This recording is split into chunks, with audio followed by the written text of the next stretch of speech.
आपल्या आयुर्वेदामध्ये असे अनेक पदार्थ आहेत, असे अनेक औषधी वनस्पती आहेत ज्यांचे गुणधर्म हे आपल्या शरीरासाठी चमत्कारिक आहेत.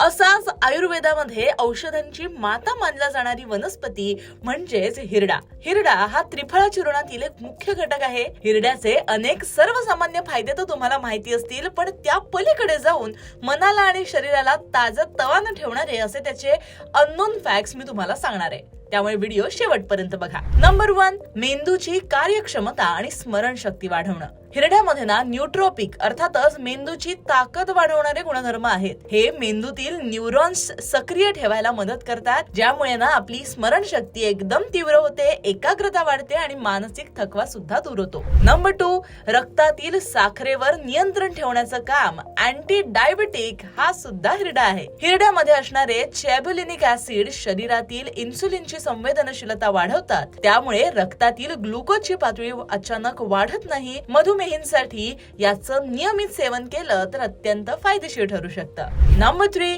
दीर्घायुष्य आणि तारुण्य टिकवणं. अर्थातच अगदी तजेलदार आणि तुम्हाला एव्हरग्रीन राहायचं असेल तर हिरड्याचं सेवन केलं पाहिजे.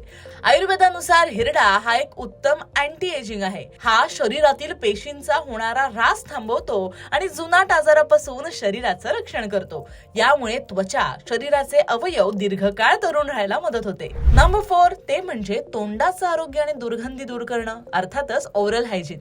हिरड्याच्या काढ्यानं गुळण्या केल्यावर दातांमधले बॅक्टेरिया नष्ट होतात. हिरड्यांमधून रक्त येत असेल किंवा तोंड येणं अर्थात अल्सर सारखं सिच्युएशन असेल किंवा तोंडाची दुर्गंधी ही जर समस्या असेल तर यावरती हिरडा हा एक प्रभावी आणि नैसर्गिक उपाय आहे. 5वा आणि महत्वाचा उपयोग तो म्हणजे डोळ्यांचं तेज वाढवणं. त्रिफळामध्ये हिरडा असल्यामुळे तो डोळ्यांसाठी चांगला मानला जातो. परंतु नुसत्या हिरड्याचं पाणी नियमित घेतल्यामुळे किंवा त्यानं डोळे धुतल्यानं डोळ्यांची जळजळ कमी होते आणि दृष्टी सुधारण्यास मदत होते. मात्र हे सगळं करत असताना किंवा डोळ्याशी कोणत्याही प्रकारचा संबंध आणत असताना तज्ञांचा सल्ला घ्यायला अजिबात विसरू नका. हे डिस्क्लेमर आहे बरं का.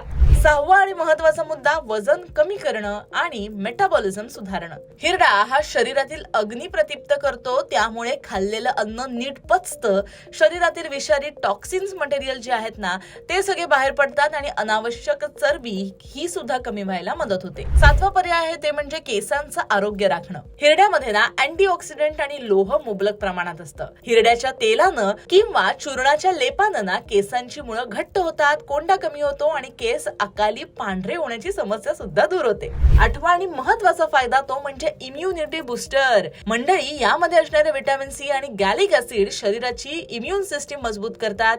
बदलत्या हवामानामुळे सर्दी, खोकला, फ्ल्यू यासारख्या संसर्गांपासून, इन्फेक्शन पासून हिरडा शरीराचं रक्षण करतो. 9वा आणि महत्वाचा पर्याय तो म्हणजे फुफ्फुसांचं आरोग्य आणि श्वसनाचे आजार सुद्धा यामुळे दूर पडतात. हिरड्यामध्ये असणारे गुणधर्म श्वसन नलिकेतील कफ अर्थात म्युकस बाहेर काढायला मदत करते. त्यामुळे दमा, तीव्र खोकला, सायनसच्या त्रासामध्ये हिरड्याचं चूर्ण मधासोबत घेतल्यामुळे श्वसन मार्ग मोकळा व्हायला मदत होते. 10वा आणि शेवटचा उपयोग तो म्हणजे त्वचा रोग आणि जखमा लवकर भरणे. हिरड्यामध्ये शक्तिशाली असं अँटीबॅक्टेरियल आणि अँटी इन्फ्लामेटरी गुणधर्म असतात. हिरड्याची पेस्ट किंवा काढा त्वचेच्या ॲलर्जीवर, खाजेवर लावला की आराम मिळतो. तसंच जुन्या जखमांवर याचा लेप लावला की जखमा या लवकर भरून येतात. तर मंडळी, हा सगळा या आयुर्वेदिक वनस्पती बद्दलचा जो काही आपला रिसर्च आहे, हा रिसर्च तुमच्या समोर मांडलेला आहे. अनेक गोष्टी अनेक वेगवेगळ्या अभ्यासांमध्ये प्रकाशित झालेल्या आहेत आणि त्या तुमच्या समोर सादर केलेल्या आहेत. त्यामुळे याचं सेवन करताना पुन्हा एकदा सांगते, डॉक्टरांचा सल्ला घ्यायला अजिबात विसरू नका. आणि बाकी आयुर्वेदामध्ये हिरड्याला जे महत्व आहे ते मांडलेलं आहे, ते तुम्हाला कसं वाटलं मला नक्की कमेंट करून सांगा.